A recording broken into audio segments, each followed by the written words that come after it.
Bien, si vous voulez, c'est la trame, c'est autour de cela, si vous voulez, de cette idée-là, que tourne l'essentiel, la problématique de mon livre. Parce qu'en réalité, comme vous l'avez dit, à la croisée des chemins, donc à la lisière entre ce qui est théorique et ce qui est pratique.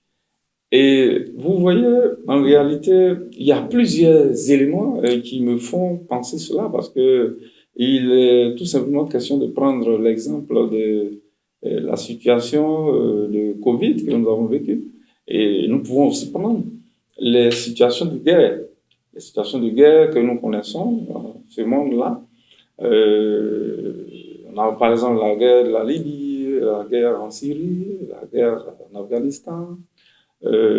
Aujourd'hui, la guerre entre la Russie et l'Ukraine, nous avons ces différents conflits. Et puis, j'ai essayé également de m'intéresser à à la décision ou aux décisions des juges qui sont quelquefois, si vous voulez, méprisées ou qui ne sont pas prises en compte suffisamment de mon point de vue. Et puis, il y a une sorte d'inégalité. Alors, ces éléments, je ne peux pas les développer parce que je les aborde dans le livre. Voilà, lorsque je parle de la guerre en Afghanistan, je parle de la guerre en Libye, euh, Kadhafi, il a été tué. Mais où en sommes-nous en termes de démocratie en Libye? Mais il a été tué de quelle façon? Pourquoi? Et comment? C'est le comment qui m'intéresse. Parce que logiquement, il y a ce qu'on appelle la communauté internationale. Et logiquement, les normes internationales devraient être respectées en toutes circonstances, de mon point de vue. Alors, donc, comme je l'ai dit, je ne peux pas développer. Et vous voyez, on peut prendre également l'exemple au plan régional des procès. Babo Laurent contre la Côte d'Ivoire et aussi Guillaume Soro contre la Côte d'Ivoire. Vous voyez que le plus souvent, on va se rendre compte que, comme je l'ai dit, là, il y a la théorie. Il y a la théorie. Du point de vue de la théorie, au plan national, étatique, ou au plan international, nous nous rendons compte qu'il y a un fossé, un grand fossé, entre ce qui est prévu par le droit, ce qui est le mot du droit, ou, si vous voulez, la promesse du droit, ce que promet faire le droit, mais en réalité, il y a aussi ce qui se fait dans la réalité. Il y a ce qui se passe dans la réalité. Donc, ce grand fossé, pour moi, constitue, si vous voulez, cette croisée de chemin des droits fondamentaux. Parce qu'en réalité, lorsque vous ramenez au caractère ou à la nature même des droits fondamentaux, ce sont des droits qui sont dits universels. Donc, lorsque on parle de droits fondamentaux, on ne parle pas de droits fondamentaux pour X ou Y, ou pour M. Kwaku, ou Dr Kwaku, ou M. Y. Ce sont des droits qui sont universels. Ce sont des droits qui sont inaliénables. C'est-à-dire qu'on ne peut pas les céder, on ne peut pas les vendre, si vous voulez, ça ne peut pas rentrer dans notre patrimoine. Ce sont des droits qui sont indérogeables. Indérogeables, qui sont supposés donc ne pas être violés. Mais quelle est la réalité que nous voyons? Chaque jour, comme le disait un auteur, ouvrez votre journal, allumez votre radio, allumez votre télévision, vous verrez que le monde, notre monde aujourd'hui est un monde où il y a plus d'atrocités.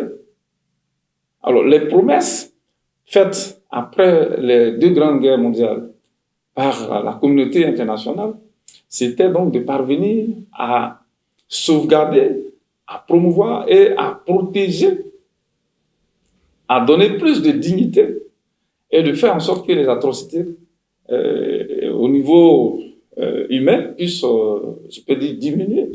Mais on se rend compte qu'au fur et à mesure, avec toutes les armes qui sont aujourd'hui très sophistiquées, vous voyez la guerre en Ukraine, Russie, ce sont des atrocités qui n'ont pas été malheureusement évitées. Alors, est-ce que c'est au mépris du droit que tout cela se fait? Sinon, il y a des normes au plan international. Mais que fait la communauté internationale? Ou que peut faire la communauté internationale? Voilà, ce sont ces interrogations, si vous voulez, que j'essaie de mener et j'essaie de donner quelques pistes de solutions. Voilà, tout simplement. Bien, je pense que Ce sont des analyses que j'essaie de mener dans mon livre. Parce que, effectivement, à divers niveaux, je le dis, je parle de la théorie, de l'imprécision, de l'indétermination et de l'impossibilité donc de classifier les droits, ces droits fondamentaux, véritablement de mon point de vue. Et il n'y a pas de critères taxonomiques, ce qui fait qu'on fondamentalise, je pourrais dire, à tout bout de champ. Et on ne se préoccupe pas plus de sauvegarder, de protéger les droits qui sont déjà fondamentalisés. Alors donc, cette fondamentalité, si vous voulez, leur fondamentalité vient du fait que ces droits sont inscrits clairement dans la Constitution au plan étatique. Et au plan international, les normes, les instruments internationaux que j'ai cités tout à l'heure sont, si vous voulez, le berceau de ces droits dits fondamentaux qui devaient être donc universels, indérogeables, imprescriptibles et imprescriptibles. Voilà. Donc, ces droits-là, dans la théorisation, du point de vue de leur théorisation ou du point de vue de leur mise en place, il y a une sorte, de mon point de vue, une sorte d'inégalité. Parce que lorsque vous prenez même au plan national, au plan étatique, ce sont des spécialistes. C'est l'affaire des spécialistes. Lorsqu'on fondamentalise, on dit désormais tel droit est un droit fondamental. Ce n'est pas tout le peuple, c'est pas le sujet d'un référendum. Je peux peut-être paraître un peu ridicule en le disant, mais c'est le cas. Lorsque vous prenez la charte de l'ONU, l'élaboration, oui, l'avant-projet d'élaboration, ceux qui ont participé à cette élaboration, il n'y avait pas de pays les moins avancés, comme on dit. C'était les grandes puissances, comme toujours. Et donc, d'un point de vue normatif, nous nous rendons compte que depuis la conceptualisation, la mise en place des normes internationales, il y a une sorte d'inégalité de mon point de vue. Et cela va sans dire que dans la pratique, il y a aussi cette inégalité qui ne manque pas. Et donc, ceci fait que sur le plan, je resterai un peu sur le plan universel ou sur le plan mondial, pour dire que en réalité, le mot du droit, comme je dis, ou la promesse que fait le droit de bien réguler la société ou de pacifier, cette promesse-là n'est pas tenue tout simplement parce que nous, les hommes, qui sommes chargés d'appliquer ces droits-là, nous le faisons avec moins d'enthousiasme ou quelquefois avec toute la mauvaise foi qui va. Et donc, ce n'est pas le manque de tests, mais moi, je critique un peu le fait qu'on est en construction perpétuelle de ces droits. On fondamentalise sans se préoccuper plus des mécanismes ou des moyens nécessaires pour que ces droits qui sont fondamentalisés soient protégés déjà. On en rajoute. Et on en rajoute. C'est ça un peu mon problème. Et comme je l'ai dit, il y a une sorte d'inégalité. On peut aujourd'hui se lever inépunément, aller attaquer un État, parce qu'on est puissant.